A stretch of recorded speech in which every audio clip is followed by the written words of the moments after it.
মধ্যপ্রাচ্যের চলমান সংঘাতে নতুন দুটি বিষয় সামনে এসেছে। ইরানে কালো বৃষ্টি ও লেবাননে সাদা ফসফরাস। ইরানের কিছু এলাকার তেল স্থাপনায় যুক্তরাষ্ট্র ইসরায়েলের হামলায় আকাশ থেকে কালো বৃষ্টি পড়তে দেখা গেছে।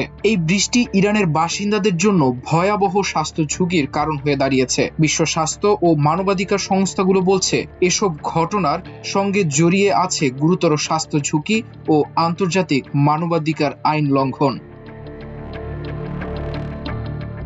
গত সোমবারের হামলার পর তেহরানের একটি তেল শোধনাগারে আগুন লাগার ঘটনায় আকাশে কালো ধোঁয়ায় ঢেকে যায়। তেল সংরক্ষণাগার ও পরিশোধনাগারে হামলার ফলে বাতাসে বিপুল পরিমাণ বিষাক্ত হাইড্রোকার্বন, সালফার অক্সাইড এবং নাইট্রোজেনের যৌগ ছড়িয়ে পড়েছে।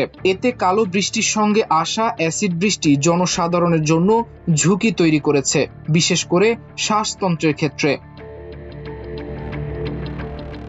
বিজ্ঞানীরা বলছে, এসব ধোঁয়া বা কণার সংস্পর্শে এলে মাথা ব্যথা, চোখ ও ত্বকে জ্বালা, এমনকি শ্বাসকষ্টের মতো সমস্যা দেখা দিতে পারে।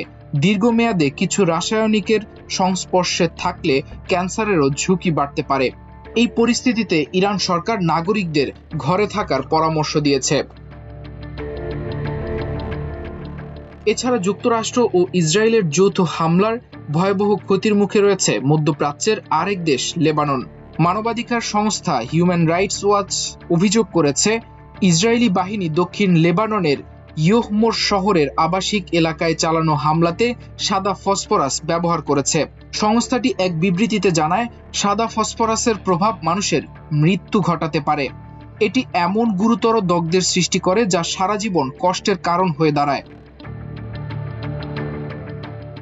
হিউম্যান রাইটস ওয়াচ বলছে, তারা ইয়হমোরের আবাসিক এলাকায় সাদা ফসফরাসের ব্যবহারের প্রমাণ হিসেবে 8টি ছবি যাচাই করেছে।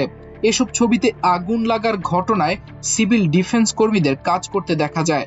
তবে ইসরায়েলি সামরিক বাহিনী জানিয়েছে, লেবাননে সাদা ফসফরাসযুক্ত গোলা ব্যবহারের বিষয়ে তারা অবগত নয় এবং এ অভিযোগ তারা নিশ্চিত করতে পারেননি। সাদা ফসফরাস মূলত একটি অগ্নিসংযোগকারী রাসায়নিক, যা লক্ষ্যবস্তু চিহ্নিত করা এবং আলোকসজ্জার জন্য ব্যবহার করা হয়।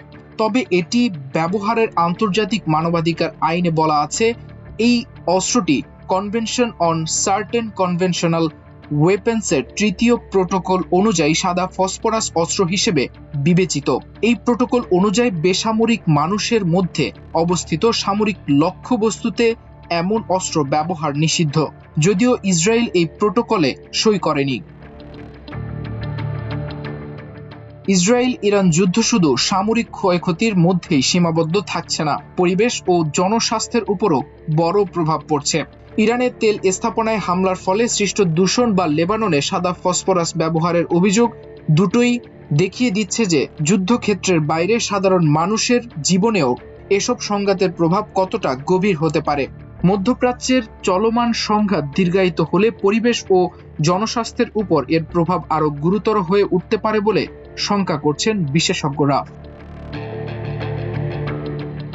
মাল্টিমিডিয়া ডেস্ক, আমার দেশ।